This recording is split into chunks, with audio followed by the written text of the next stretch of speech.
মানে সরকারের কোনো পদক্ষেপ নাই, ঠিক আছে। যেটুকু করছে সেটুকু ছেলে খেলা হচ্ছে ব্রিজ।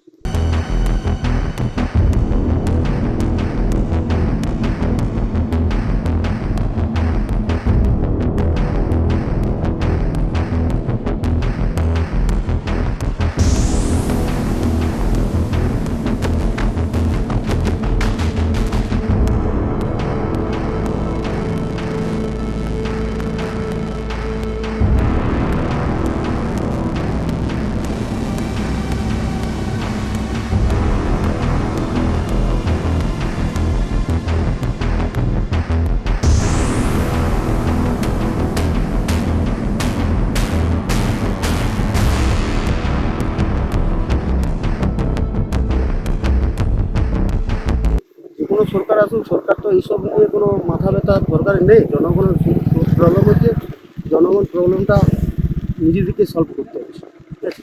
এই তো ব্রিজটা শুরু হয়েছিল, আবার ওই ব্রিজটা আবার কমপ্লেন হয়ে গেছে, নাহলে ব্রিজটা এবারই হয়ে গেছে। কেন কমপ্লেন কিসের জন্য? কমপ্লেন হয়েছে বলছে ছোটো ছোটো মোগরা দিয়েছে, এই মোগরাতে জল বেরোবে না, হ্যাঁ, আরও উপরে মোগরা দিতে হবে, হ্যাঁ। তাহলে যে সরকারের যে ইঞ্জিনিয়ার আছে, সেই ইঞ্জিনিয়ার কেমন ইঞ্জিনিয়ার? যদি ধরুন এই মোগরাতে যদি জল বেরোয়, তাহলে এইটা কী হয়, আরও বড় বড় বড় মোগরা দিয়ে জলটা যাতে পাস হয়, যাতে পাবলিকের সুবিধায় ব্রিজ করা। যদি ব্রিজ করলে সেই ব্রিজ যদি পাবলিক ইউজ করতে না পারলে, তাহলে ওইরকম ব্রিজ করে আবার কী লাভ? কতদিন বন্ধ আছে কাজ? মোটামুটি 1 মাস বন্ধ আছে, তার আগে হচ্ছিল? তার আগে হচ্ছিল। বৃষ্টির আর এই যে এত মানুষ যাচ্ছে, এটা তো বালিঘাটের রাস্তা, এটা তো আমরা বালিঘাট থেকে করে দিলাম যাতে এলাকার মানুষের একটু যাতায়াতের সুবিধা হয়, তার জন্য করে দিয়েছি। স্কুল কলেজ যেতে তো হ্যাঁ, অসুবিধা হচ্ছে, ধরলাম ঘুরে যেতে হয় সবাইকে। কত কিলোমিটার ওটা? মোটামুটি 8 কিলোমিটার। কতটা অসুবিধার মধ্যে রয়েছেন আপনারা? মারাত্মক অসুবিধা। কতগুলো ফ্যামিলি আছে? এই তো মানুষ যাচ্ছে, তাদেরকে জিজ্ঞাসা করুন তো, ওরাই বলে দেবে।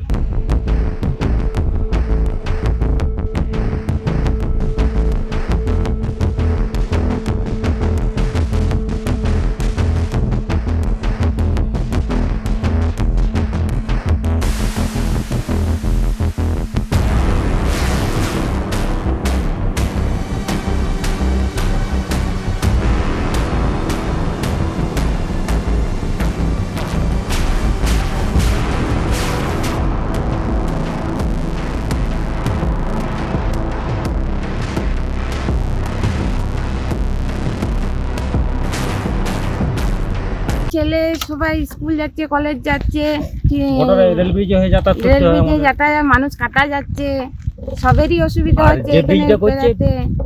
আর ব্রিজটা তো কোনো করার তো ইয়া হচ্ছে না। আমরা বিকল্প পথ দেখলাম ধরেছেন, তো কতটা এর মধ্যে একটা ঝুঁকিপূর্ণ হয়ে যাচ্ছেন আপনারা? গোটাটাই ঝুঁকি পুরোটা, এখানে মানুষ পড়েও যাচ্ছে, সবাই অসুবিধার মধ্যেই আছে। বৃষ্টি বর্ষার সময় কোন দিকে যান? ওই ঢোলডাঙ্গা দিয়ে ঘুরে বিশাল অসুবিধা আমাদের।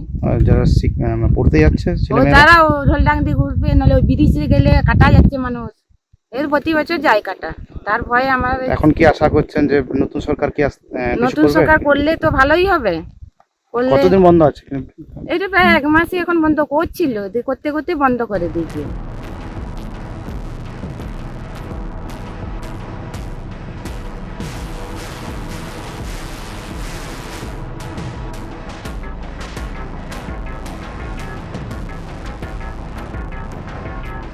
মানে সরকারের কোনো পদক্ষেপ নাই, ঠিক আছে। যেটুকু করছে সেটুকু ছেলে খেলা হচ্ছে ব্রিজ। মানে প্রচুর জল এলে এই ব্রিজের কোনো অস্তিত্ব থাকবে না। সে আমাদের যে অবস্থা, সেই অবস্থাতেই ধলডাঙ্গি ঘুরে যাতায়াত করতে হবে। মানে ভালো ব্রিজের আশাতে আপনারা কাজটাকে বন্ধ করেছেন? না না না কমপ্লেন করেছেন? না, কমপ্লেন হয় না। এটা নাকি শুনছি যে টাকা স্যাংশন হয় না, ঠিকাদার টাকা পায় না, তার জন্য বন্ধ হয়ে পড়ে আছে। যে ব্রিজ হচ্ছে সেটা তো আবার সে জল উঠবে। আবার জল উঠবে। যে ব্রিজটা হচ্ছে এটা তো কোনো কাজ হবে না। ভালো হলে তো সুবিধা। তো আপনাদের যেটা করেছিল আগে, যেটা করেছিল ওইভাবে যদি করতো, তাহলে মানুষের কিছুটা সুবিধা হয়। এখন দেখলাম ঘুরপথে যাচ্ছেন, কতটা রিস্কের মধ্যে? গোটাটাই রিক্সের। এই তো জল হয়ে বন্ধ হয়েছিল, কাল পরশু বন্ধ ছিল, যাতায়াত বন্ধ ছিল এদিকে ধলডাঙ্গা ঘুরে। জল কমেছে, যাতায়াত হচ্ছে। আর এটা ট্রাক্টরের বালি তোলার রাস্তা, সেই রাস্তায় যাতায়াত করে। আস্তে আস্তে নদীতে বালি স্লিপ হয়ে পড়ে যাচ্ছে অনেকে।